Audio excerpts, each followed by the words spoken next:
Pre-trip inspection 2025. Before you start, make sure that your wheels are chalked. You're going to have your spare fuses, your 3 red reflective triangles that are present and not damaged. Your fire extinguisher is securely mounted, fully charged, pin is in place. Make sure that your seat belt is securely mounted, not cut, torn, or frayed. Latches and unlatches properly.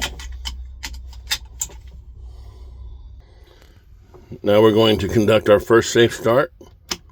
Turn the key on. Our ABS light came on and went off like it's supposed to, indicating that it's working properly.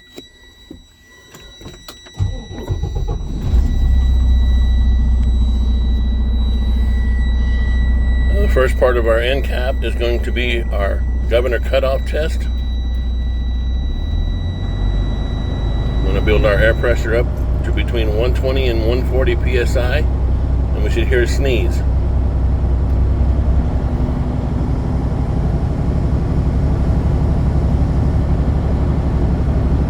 Watching your air gauges right here.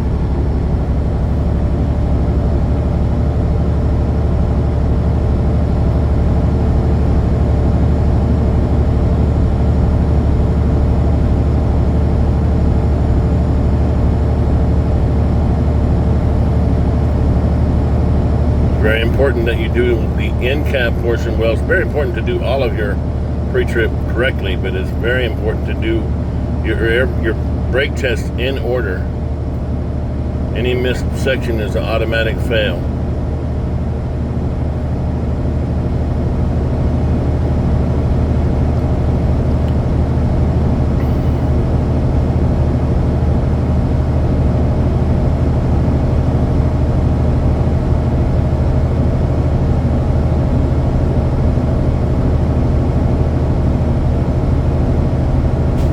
Okay, there's our sneeze. Now we're going to conduct our applied brake test. In order to do that, first you must release both valves.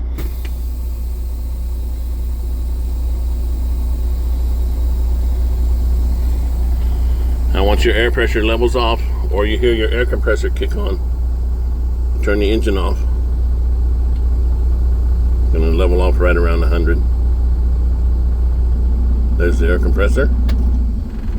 Engine off. Make sure you turn the key back on. This is another one of the things inside the cab that people miss, and it's an automatic fail. Now we're going to have a timer here. We're 60 seconds. We're going to put pressure on the brake pedal. After our initial drop, then we're going to start our timer.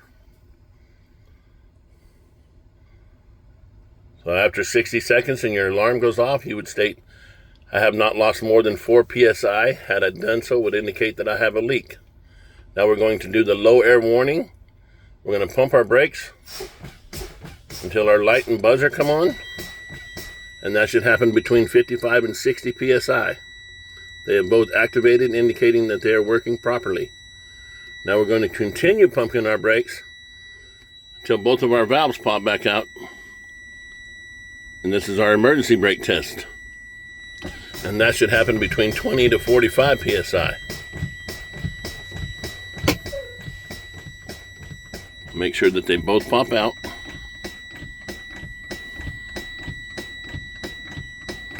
Okay, there it is. And once they both pop out, you're going to conduct your second safe start. And while my air pressure is beginning to build, I'm going to get out and put the chalk away.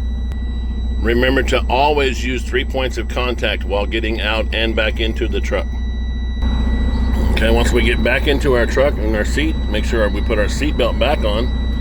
We're going to bring our air pressure back up to sufficient enough to complete our brake test, which I use 100 psi.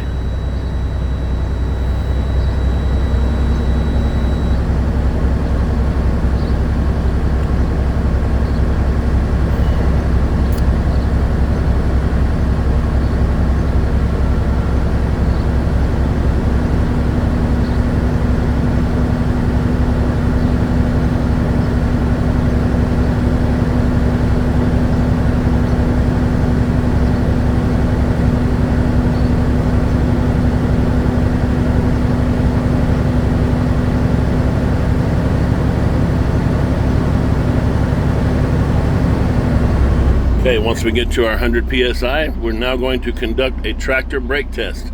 Pushing in the red knob, putting our truck in a forward gear. You can use first or second. You're not trying to move the truck, you just want to feel it lightly engage. Okay, back to neutral, pull your knob. During my tractor brake test, the truck did not move, indicating that my brakes are working properly. Now we're going to repeat the process to test our trailer brakes. Again, back to a forward gear.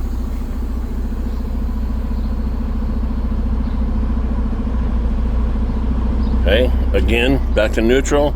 Our truck did not move, indicating that our trailer brakes are working properly. Now we're going to conduct a service brake test, releasing both valves.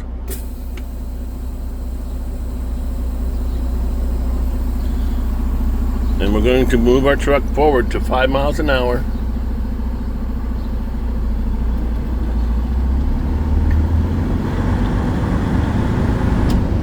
Clutch in, smooth stop. Set your brakes. Okay, during my service brake test, my steering wheel did not pull to the left or right. Had it done so, would indicate a tire, brake, or suspension issue that needs to be addressed as soon as possible. I'm going to turn the engine off. Make sure you turn the key back on to finish the end cab part of your pre-tip. We're going to start with our mirrors. They're clean, not cracked or broken, and adjusted to me. My windshield. It is clean, not cracked or broken, no obstructions or illegal stickers. Anything other than these 2 stickers is considered an illegal sticker. My windshield wipers are securely mounted, not torn or frayed. They function properly. My washers as well. Now we're going to go through our heater defrost mode. Make sure you turn your air all the way on. Reach up, feel the air up top. I feel the air up there. Down by your foot, I feel the air down below, indicating that both my heater and defrost are working properly. Now we're going to go through our indicator lights. As you function them, point at them, call them out. My left turn. My right turn, my high beam, my 4-way, both working. Our depth gauge is working and it indicates that we have a quarter tank.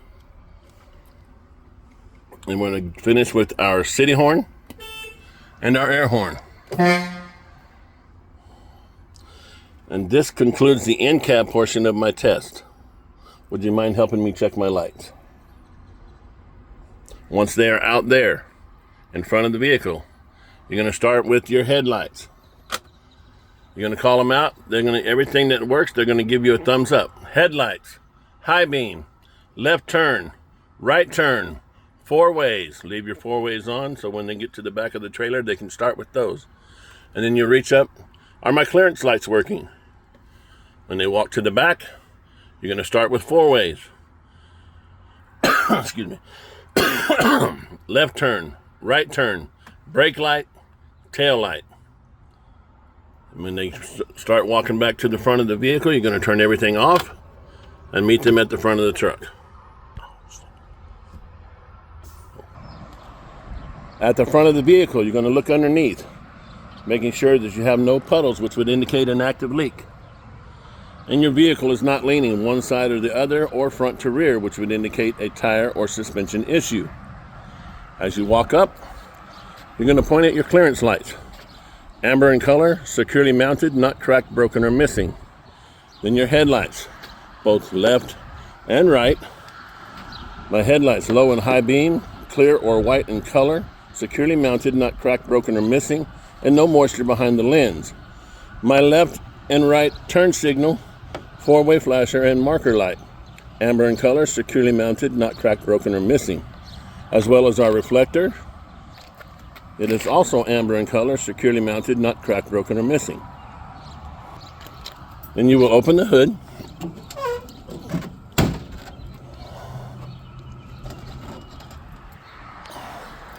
Moving around to the driver's side of your engine compartment. My overall hoses and lines are securely fastened at both ends. No abrasions, bulges, cuts, or holes, and not leaking.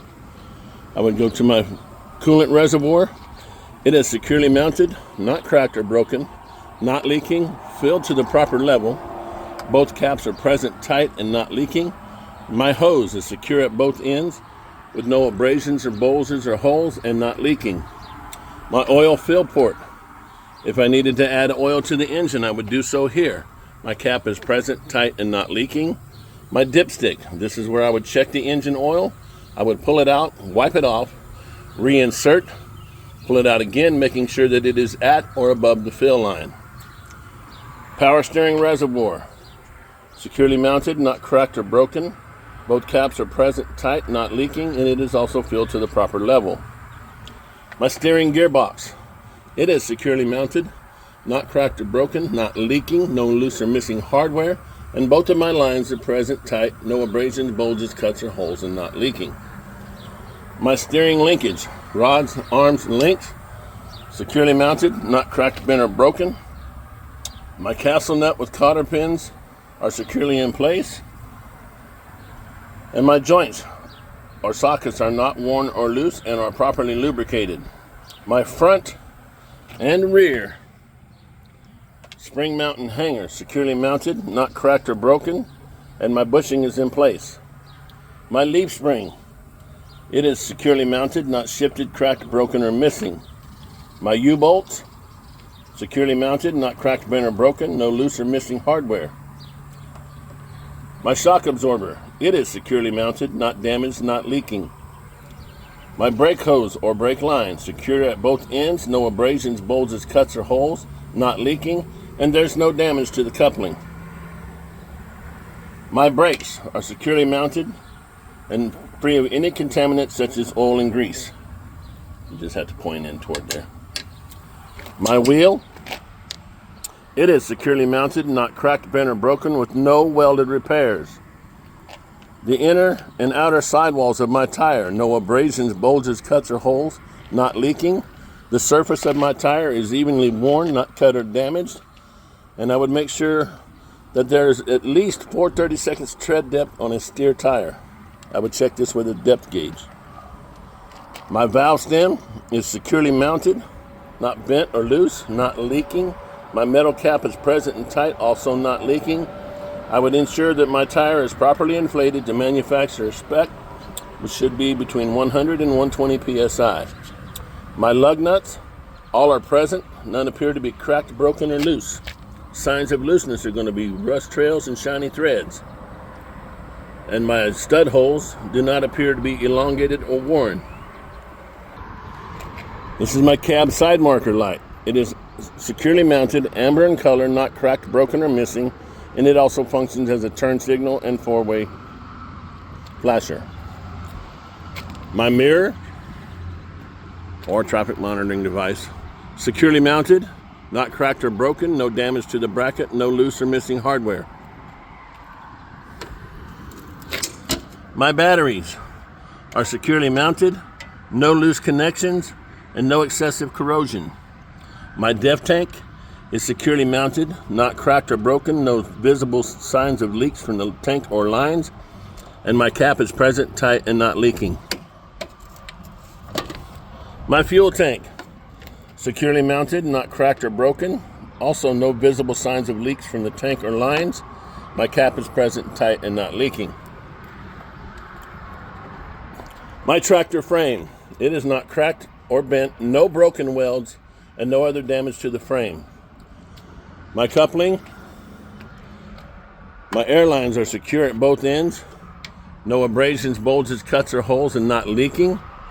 My power cord is properly latched into the socket at both ends, no damage to other socket. All of my lines are properly suspended as to not drag on any part of the tractor while making turns, and they are not pinched or tangled. And we're going to go up to the clearance light on the top of the trailer. It is securely mounted, amber in color, not cracked, broken, or missing. We're going to come right down here to the skid plate apron area. Okay, my apron is securely mounted, not cracked or broken, no damage to the visible part of the apron. It is resting flat on the skid plate.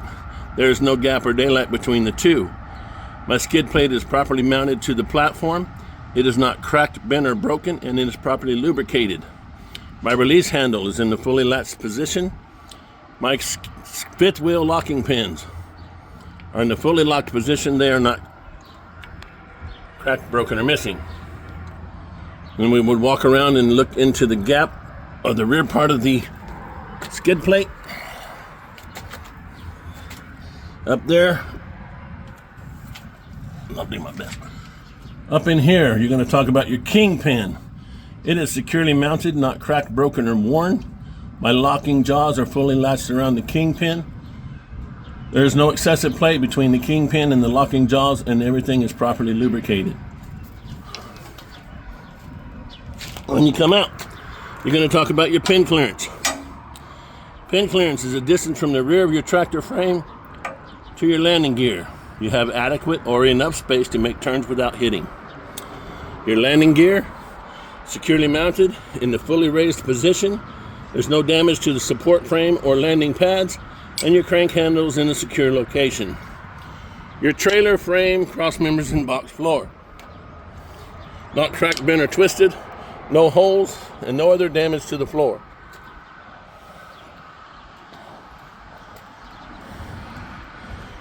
Trailer side marker, amber in color, securely mounted, not cracked, broken, or missing.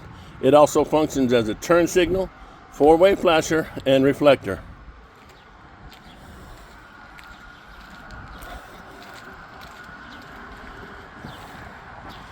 My ABS light, it is amber in color, securely mounted, not cracked, broken, or missing. My corner side marker, it is red in color, securely mounted, not cracked, broken, or missing.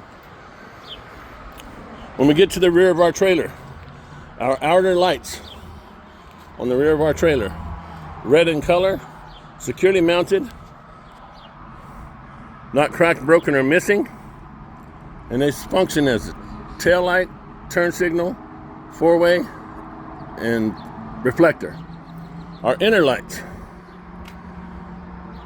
on the rear of our trailer, red in color, securely mounted, not cracked, broken, or missing, and they function as brake lights, tail lights, and reflectors. Then we have our center marker lights, red in color, securely mounted, not cracked, broken, or missing. We have our reflective tape. It is securely affixed and covers at least 50% of the length on the sides, 100% of the width on the rear. And when you get to this point right here, you would tell your examiner that you would inspect the right or passenger side of your vehicle the same as you have the left. And if you do a quick rewind and think that you haven't missed anything, you would tell them this completes my pre-trip inspection.